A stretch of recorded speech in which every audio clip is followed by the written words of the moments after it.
بسم اللہ الرحمن الرحیم۔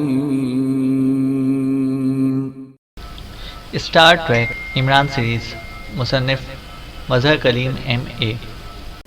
دیوار اور چھت کی جڑ میں نصب آنکڑا جیسے ہی جھٹکا کھا کر باہر کو نکلا، عمران کے ہاتھوں میں موجود رسی یکلخ ڈھیلی پڑی اور اسی لمحے عمران کے ذہن میں صورتحال واضح ہو گئی۔ اس نے ایک لمحہ ضائع کیے بغیر الٹی چھلانگ لگائی تاکہ وہ کسی طرح ڈھلوان پر جا گرے۔ اس طرح وہ اپنے آپ کو اندھی گہرائی میں گرنے سے بچا سکتا تھا، لیکن ڈھلان اور غار کی دوسری دیوار کا فاصلہ عمران کی توقع سے زیادہ نکلا، اور نتیجہ یہ کہ الٹی چھلانگ لگانے کے باوجود عمران کا جسم ڈھلان پر گرنے کی بجائے گہرائی میں گرتا چلا گیا، ایسی گہرائی جس کی بظاہر کوئی انتہا نہ تھی۔ عمران کو یہ محسوس ہو رہا تھا جیسے وہ اچانک آسمان کی بلندیوں سے زمین کی گہرائیوں میں گر رہا ہو۔ اس نے اپنے ذہن کو سنبھالنے کی بے حد کوشش کی، لیکن جیسے جیسے اس کا جسم نیچے گرتا چلا گیا، حواس اس کا ساتھ چھوڑتے چلے گئے، اور پھر نہ جانے کس وقت حواس مکمل طور پر اس کا ساتھ چھوڑ گئے۔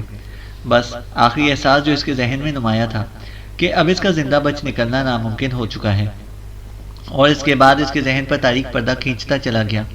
لیکن پھر نہ جانے کس طرح تاریک پردے میں شگاف پڑے اور ملگجی سی روشنی کی کرنیں اس کے ذہن میں چنگاریوں کے سے انداز میں پھوٹنے لگی۔ اس کے مردہ احساسات دوبارہ زندہ ہو رہے تھے۔ اسے یوں محسوس ہونے لگا تھا جیسے اسے کوئی بار بار جھنجھوڑ رہا ہو، لیکن اس کا جسم مفلوج ہو اور وہ جواب میں کوئی حرکت نہ کر سکتا ہو۔ لیکن جسمانی احساسات آہستہ آہستہ ابھرنے لگے تھے، اور پھر عمران کی آنکھیں کھل گئیں۔ آنکھیں کھلتے ہی اسے پہلا احساس شدید سردی کا ہوا، اس قدر شدید سردی کہ شاید قطب جنوبی میں رہنے والوں نے بھی کبھی اس قدر شدید سردی کا سامنا نہ کیا ہوگا۔ آنکھیں کھلنے کے باوجود انتہائی تاریکی نے اسے چاروں طرف سے ڈھانپ رکھا تھا۔ روشنی کی معمولی سی کرن بھی کہیں محسوس نہ ہو رہی تھی۔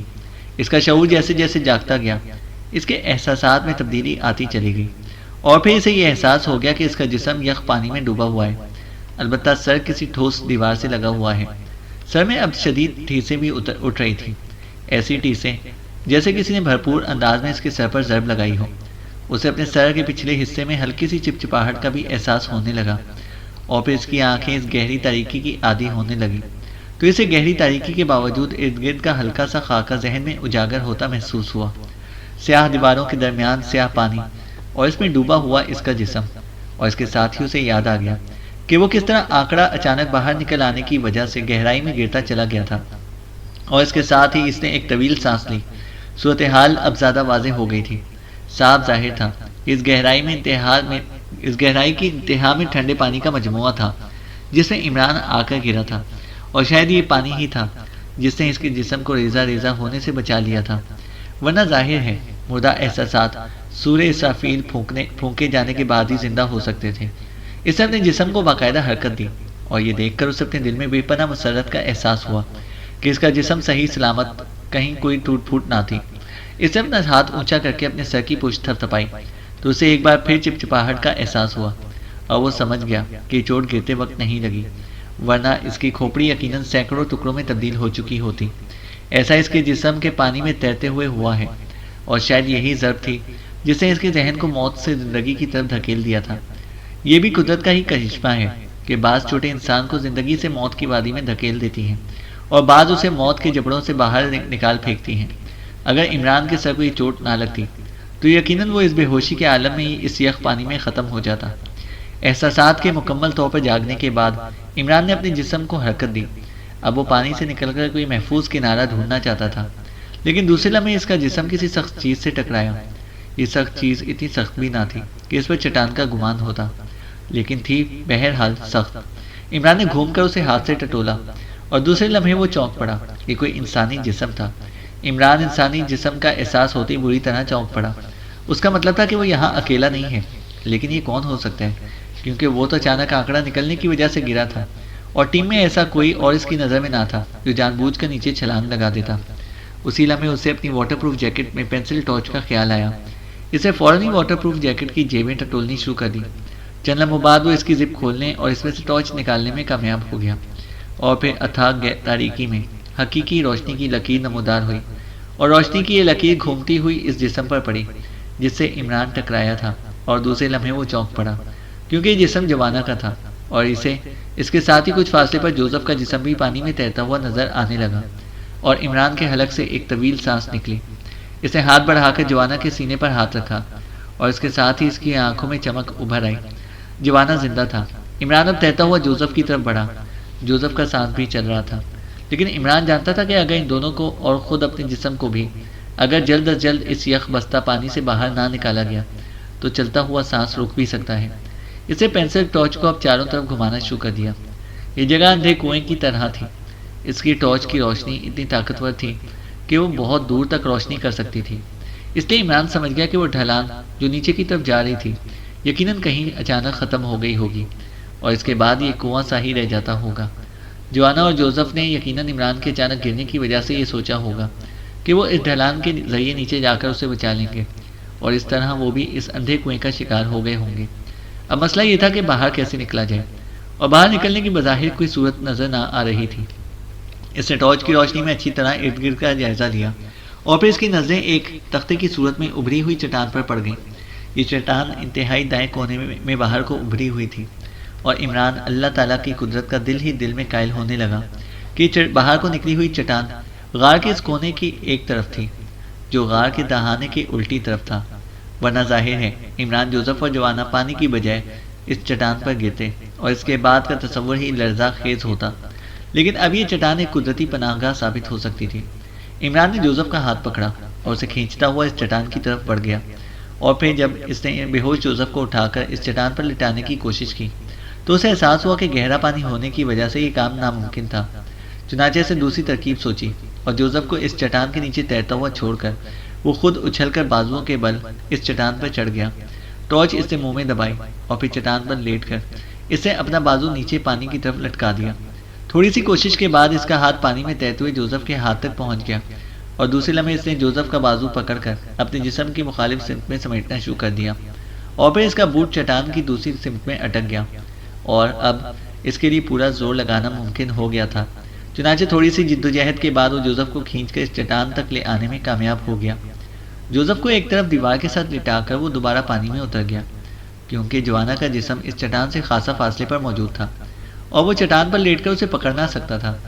پانی میں اتر کر وہ تیزی سے جوانا کی طرف بڑھا اور پھر اسے پانی میں گھسیٹتا ہوا اس چٹان تک لے کر آیا، لیکن جوزف کو چٹان تک پہنچانے میں اسے جو محنت اور جدوجہد کرنی پڑی تھی اسے اس کا صحیح اندازہ اب ہو گیا تھا، اور اسے یہ بھی معلوم تھا کہ جوانا جوزف سے کہیں زیادہ بھاری ہے، اس لیے اس نے جوانا کو اوپر پہنچانے کے لیے اور ترکیب سوچنی شروع کر دی، اور چند لمحوں بعد ہی ترکیب اس کے ذہن میں آ گئی۔ ترکیب ذہن میں آتے ہی اس کے لبوں پر ہلکی سی مسکراہٹ ابھر پڑی۔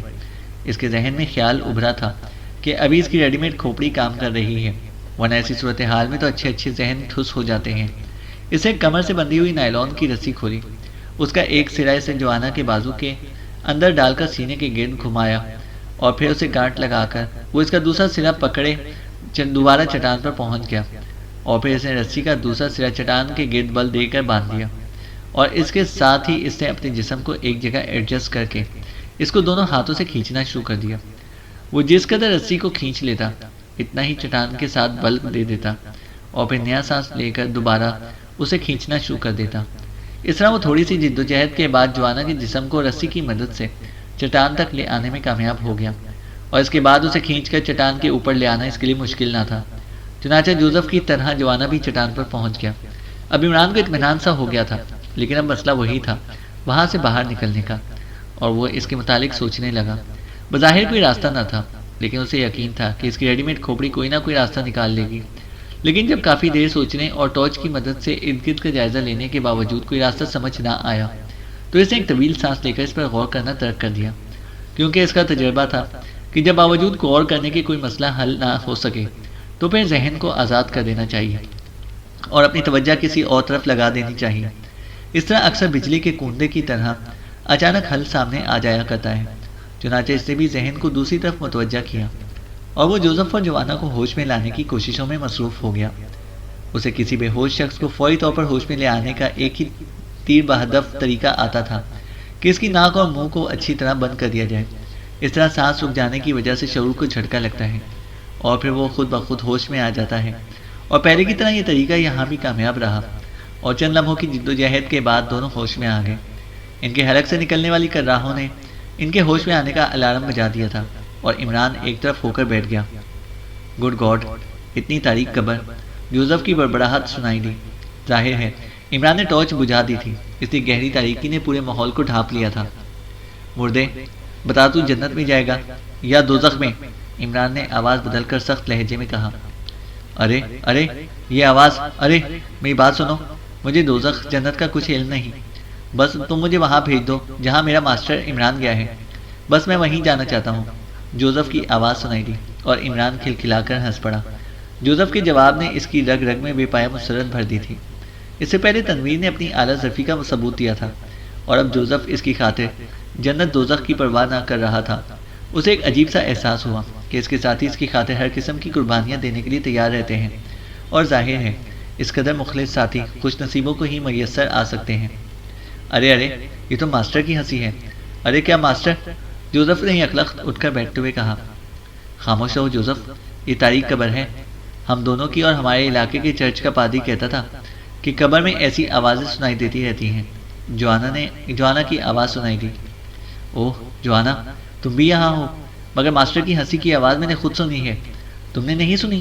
اور وہ فرشتہ جو جنت دوزخ کی بات کر رہا تھا، جوزف نے تیز لہجے میں کہا۔ ارے چھوڑو، اب یہی ہماری جنت ہے اور یہی ہماری دوزخ۔ میرے خیال میں ہم اس غار میں موجود ہیں جن میں ماسٹر عمران گرا تھا۔ اوہ مگر یہ کیسے ہو سکتا ہے؟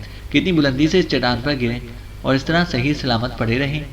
پھر میرے کپڑے بھی گیلے ہیں، یہ کیا چکر ہے؟ جوانا نے بھی اٹھ کر بیٹھتے ہوئے کہا۔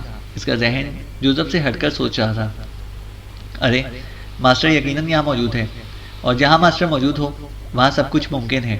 ماسٹر ماسٹر پلیز دوبارہ ہنسو، جوزف نے اونچی آواز میں کہا۔ تو تم دونوں کو ہوش آ گیا؟ اچانک عمران نے ٹارچ چلاتے ہوئے کہا، اور دوسرے لمحے وہ چٹان سے نیچے گرتے گرتے بچا، کیونکہ جوزف اسے دیکھتے ہی بے اختیار اٹھ کر اس سے لپٹ گیا تھا۔ ارے ارے شبتار کے بچے! ارے میری پسلیاں! ارے چھوڑو! عمران نے جان بوجھ کر رو دینے والا لہجہ بناتے ہوئے کہا۔ تم زندہ ہو، ٹھیک ہو؟ بس ماسٹر، اب میں بھی زندہ ہوں، اب مجھے کوئی پرواہ نہیں، جوزف نے عمران کو چھوڑ کر مسرت سے بھرپور لہجے میں کہا۔ لیکن تم دونوں یہاں کیسے پہنچے؟ کیا کوئی ہیلی کاپٹر کرایہ پر لے لیا تھا؟ عمران نے منہ بناتے ہوئے جواب دیا۔ بس ماسٹر کچھ نہ پوچھو، جب تم نیچے گرے ہو تو بس ہم تمہیں بچانے کے لیے دوڑ پڑے، پھر ہمارے پیر پھسلے، اس کے بعد ہمیں نہیں معلوم کہ کیا ہوا۔ کیوں جوانا؟ جوزف نے جوانا سے تصدیق کراتے ہوئے کہا۔ ہاں ماسٹر، نہ جانے کون سی ایسی طاقت تھی جس نے مجھے ڈھلان میں دوڑنے پر مجبور کر دیا تھا، حالانکہ صفدر نے مجھے روکنے کی کوشش کی تھی، جوانا نے جواب دیا۔ میں اکیلا ہوتا تو شاید یہاں سے نکل بھی جاتا، لیکن اب تم دونوں منکر نکیروں کو کہاں لے کر جاؤں؟ اب تو یہیں رہنا پڑے گا، عمران نے کہا۔ یہاں رہنا پڑے گا؟ یہ کیا کہہ رہے ہو ماسٹر؟ وہ بوتلیں تو اوپر تھیلے میں رہ گئی۔ ارے یہاں بوتلیں کیسے آئیں گی؟ چلو باس، یہاں رہنا ہے تو بے شک رہ لو، مگر میری بوتلیں اوپر سے منگوا لو، ورنہ میری کھوپڑی پر برف جم جائے گی۔ جوزف کو اچانک اپنی شراب کی بوتلوں کا خیال آ گیا تھا۔ ظاہر ہے جب اسے عمران صحیح سلامت مل گیا تو اس کا ذہن باقی ہر طرف سے مطمئن ہو گیا تھا، کیونکہ اسے عمران پر اندھا اعتماد تھا، اور جب اطمینان ہو گیا تو پھر شراب تو یاد آنی ہی تھی۔ بوتلیں؟ ارے ہاں، تمہاری بوتلیں تو اوپر سے منگوانی پڑیں گی، عمران نے یکلخت چونکتے ہوئے کہا، اور اس کے ساتھ ہی وہ یوں سر پر ہاتھ پھیرنے لگا جیسے اسے اپنی کھوپڑی پر رحم آ رہا ہو۔ کیا ہوا باس؟ کیا بوتلیں تمہارے سر میں بھی موجود ہیں؟ جوزف نے اسے سر پر اس انداز میں ہاتھ پھیرتے دیکھ کر حیرت بھرے لہجے میں کہا۔ ماسٹر سر پر اس لیے ہاتھ پھیر رہے ہیں تاکہ بتا سکیں کہ تمہارے دماغ میں عقل نام کی کوئی چیز نہیں ہے، یہاں جان پر بنی ہوئی ہے، اور تمہیں اپنی بوتلوں کی پڑی گئی ہے، جوانا نے طنزیہ لہجے میں جواب دیا۔ تم چپ رہو، جہاں ماسٹر موجود ہو وہاں مجھے دماغ پر زور دینے کی کیا ضرورت ہے؟ جوزف نے برا سا منہ بناتے ہوئے کہا۔ ابھی منگواتا ہوں بوتلیں۔ حیرت ہے کہ مجھے اس کا پہلے خیال کیوں نہیں آیا، عمران نے مسکراتے ہوئے کہا، اور اس وقت اپنی کلائی پر بندھی ہوئی گھڑی کو ٹٹول رہا تھا، اور پھر اس نے اس کا مخصوص ونڈ بٹن اس انداز میں کھینچا اور پھر اسے دبا دیا۔ دو بار ایسا کرتے ہی ڈائل پر 6 کا ہنسا جلنے بجھنے لگا، اور اس اندھیرے میں بھی عمران کے چہرے پر ابھرنے والی چمک جوزف اور جوانا کو صاف نظر آ گئی۔ ہیلو ہیلو صفدر، میں عمران بول رہا ہوں، اندھی غار سے، ہیلو ہیلو۔ عمران نے گھڑی کے ساتھ منہ لگا کر تیز لہجے میں کہنا شروع کر دیا، لیکن ہنسا مسلسل جل بجھ رہا تھا۔ اس کا صاف مطلب تھا کہ رابطہ تو قائم ہو گیا ہے، لیکن آواز ٹرانسمٹ نہیں ہو رہی۔ عمران مسلسل کوشش کرتا رہا، لیکن آواز ٹرانسمٹ نہ ہو سکی، شاید اس محدود ہیتہ عمل کے ٹرانسمیٹر کی حدود سے صفدر وغیرہ خاصے دور چلے گئے تھے۔ اس لیے رابطہ قائم تو ہو گیا لیکن بات نہ ہو سکتی تھی۔ آخر مایوس ہو کر عمران نے ونڈ بٹن دبا کر رابطہ ختم کر دیا۔ سوری جوزف، تمہاری بوتلیں نہ آ سکی، عمران نے برا سا منہ بناتے ہوئے جواب دیا۔ لیکن اس سے پہلے کہ جوزف کوئی جواب دیتا، اچانک ان کی نظریں اوپر کو اٹھ گئیں، کیونکہ دور انہیں روشنی کا احساس ہونا شروع ہو گیا تھا۔ یہ روشنی انہیں دور سے سیاہ آسمان پر چمکتی محسوس ہو رہی تھی۔ اوہ، میرے خیال میں اوپر غار میں روشنی کی گئی ہے، یقیناً گہری غار ہوگی، عمران نے تیز لہجے میں کہا، اور جوزف اور جوانا کو غار کی اس قدر گہرائی کا احساس ہوتے ہی جھرجھری سے آ گئی۔ واقعی اس غار کی گہرائی بے پناہ تھی، ان کے تصور سے بھی زیادہ۔ یہ تو معجزہ ہی ہوا ہے کہ اس قدر بلندی سے گرنے کے باوجود ہم نہ صرف زندہ ہیں بلکہ صحیح سلامت بھی ہیں، عمران نے روشنی کی طرف دیکھتے ہوئے کہا۔ مگر ماسٹر، ہم اس چٹان پر کیسے آ گئے، اور یہ گیلے کپڑے اور ٹھنڈ؟ جوانا نے پوچھا۔ شاید یہ سوالات ابھی تک اس کے دماغ میں کل بلا رہے تھے، اور جواب میں عمران نے مختصر طور پر چٹان کے نیچے موجود پانی کے ذخیرے اور پھر انہیں چٹان پر کھینچ لانے کے متعلق بتا دیا۔ باس، مجھے دور سے کسی مشین کی گڑگڑاہٹ کی آواز سنائی دے رہی ہے، ہلکی سی، اچانک جوزف نے چونکتے ہوئے کہا، اور دوسرے لمحے عمران بھی چونک پڑا، کیونکہ اب اسے بھی واقعی مشین کی گڑگڑاہٹ سنائی دینے لگی تھی، اور پھر وہ جھٹکے سے اٹھ کھڑا ہوا، کیونکہ اس نے روشنی کو اب نیچے آتے محسوس کیا تھا۔ مشین کی گڑگڑاہٹ بھی اب تیز ہونے لگی تھی۔ عمران چٹان پر دیکھتا رہا، اور پھر صورتحال اس پر واضح ہو گئی۔ ہوشیار، کچھ لوگ نیچے آ رہے ہیں، یہ شاید تختہ کسی کرین سے نیچے لے کر آیا جا رہا ہے، وہ شاید ہمیں چیک کرنے آ رہے ہیں، عمران نے جوزف اور جوانا سے مخاطب ہو کر کہا، اور جوزف اور جوانا بھی اٹھ کر کھڑے ہو گئے۔ اب کیا کرنا ہے ماسٹر؟ جوانا نے کہا۔ کرنا کیا ہے، قدرت نے خود بخود اوپر جانے کا راستہ بنا دیا ہے، بس ہم نے اوپر جانا ہے، اس کے بعد کیا ہوگا یہ وہاں جا کر سوچیں گے، عمران نے کہا، اور جوزف اور جوانا دونوں نے سر ہلا دیا۔ کرین کا تختہ تیزی سے نیچے آ رہا تھا، اور اس کے ساتھ ہی مشین کی گڑگڑاہٹ بھی تیز ہوتی جا رہی تھی، اور روشنی بھی۔ عمران خاموش کھڑا تھا۔ یہ چٹان جس پر وہ تینوں موجود تھے انتہائی دائیں کونے میں تھی، جبکہ کرین کا تختہ غار کے عین درمیان میں اتر رہا تھا۔ تختہ نیچے آتا چلا گیا، اب ہر چیز واضح ہو چکی تھی۔ تختے کے ساتھ ایک سرچ لائٹ نما بڑا سا بلب روشن تھا، جس کی روشنی چاروں طرف پڑ رہی تھی۔ دیوار کے ساتھ لگ جاؤ، ہم نے اس تختے پر ہر صورت میں چڑھنا ہے، اگر انہیں معلوم ہو گیا کہ ہم زندہ ہیں تو پھر یہ تختہ واپس کھینچ لیں گے، اور اس کے بعد ہمارے اوپر جانے کا کوئی ذریعہ باقی نہ رہے گا، عمران نے سرگوشیانہ انداز میں جوزف اور جوانا سے مخاطب ہو کر کہا۔ تختہ نیچے آتا چلا گیا۔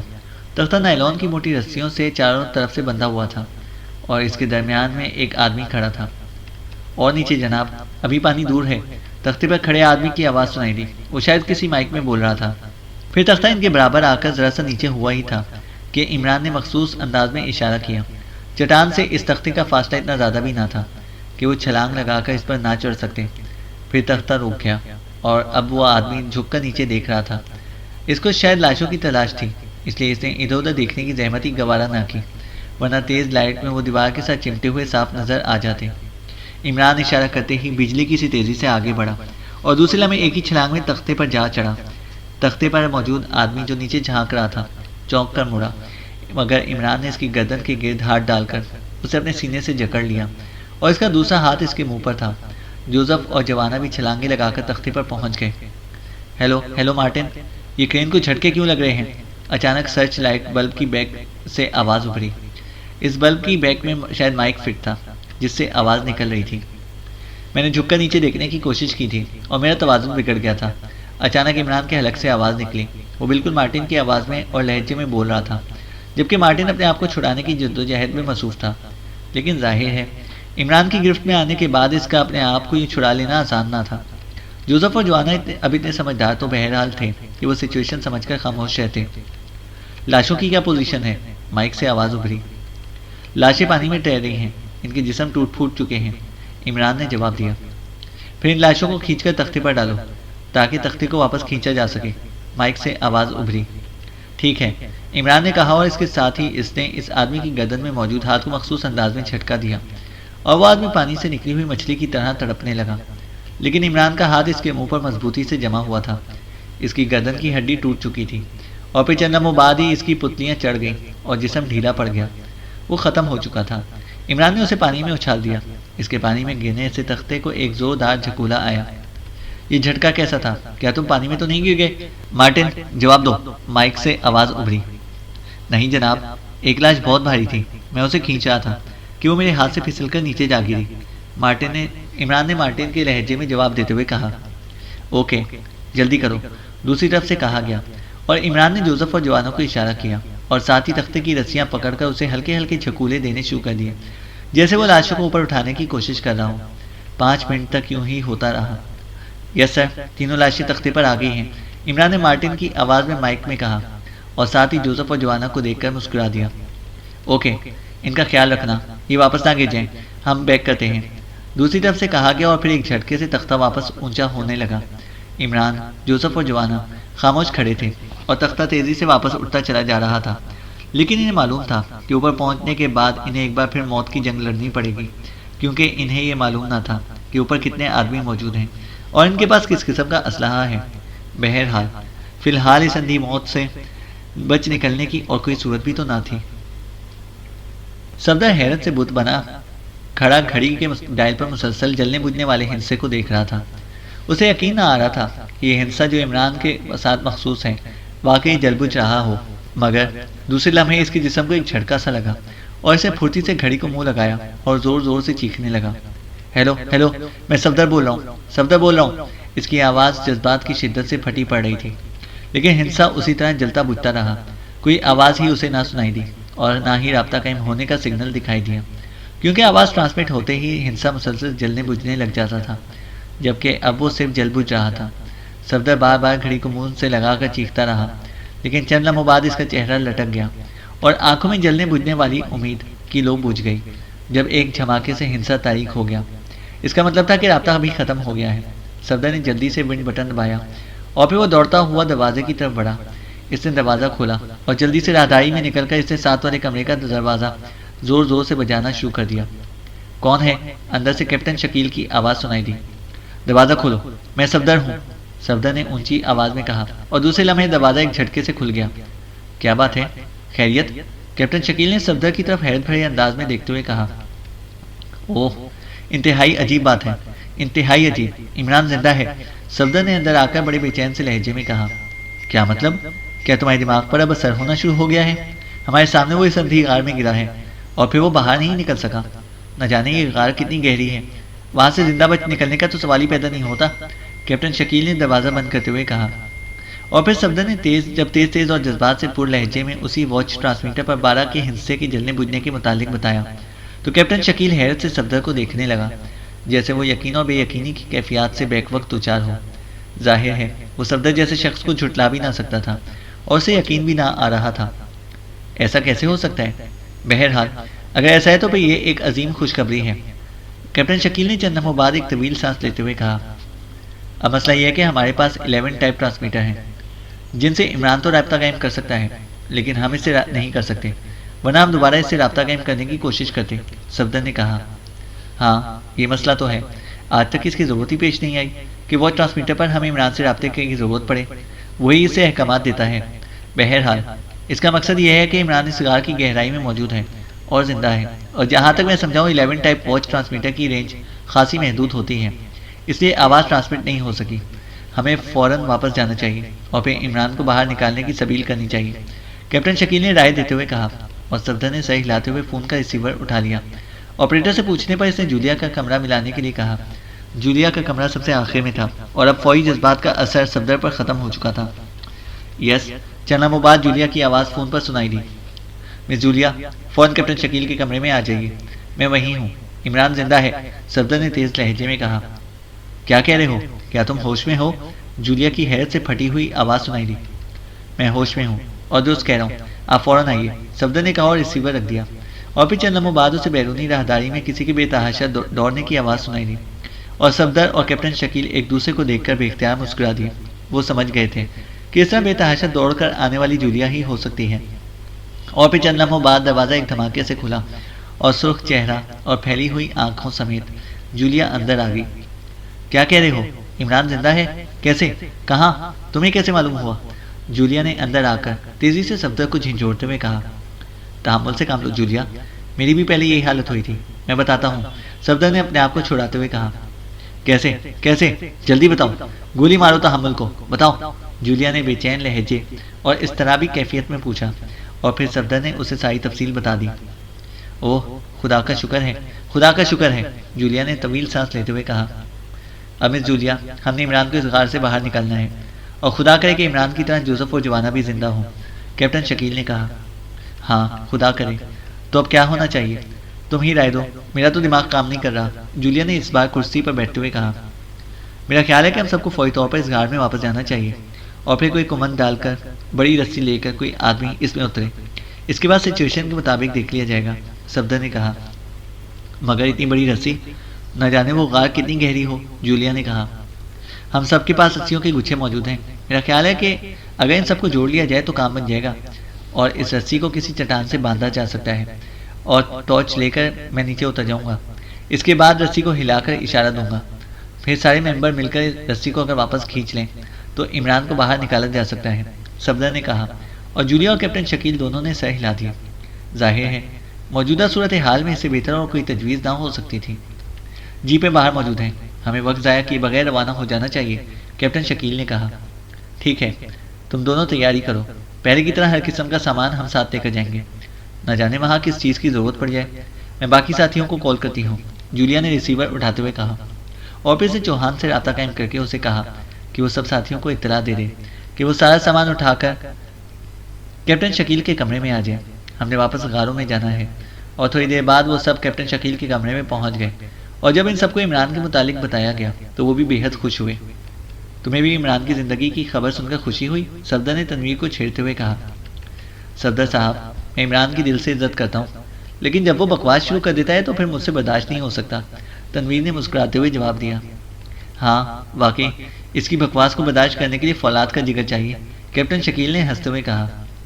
عمران کی زندگی کی خبر نے ان کے چہروں پر شگفتگی پھیر دی تھی، اور انہی شگفتہ چہروں کے ساتھ وہ دوبارہ جیپوں میں بیٹھے، اور پھر جیپیں واپس پنسلوانیا کی غاروں کی طرف بڑھنے لگیں۔ چینل کو سبسکرائب کریں اور بیل آئیکن کو پریس کریں تاکہ ہماری ہر اپڈیٹ آپ کو بر وقت مل سکے۔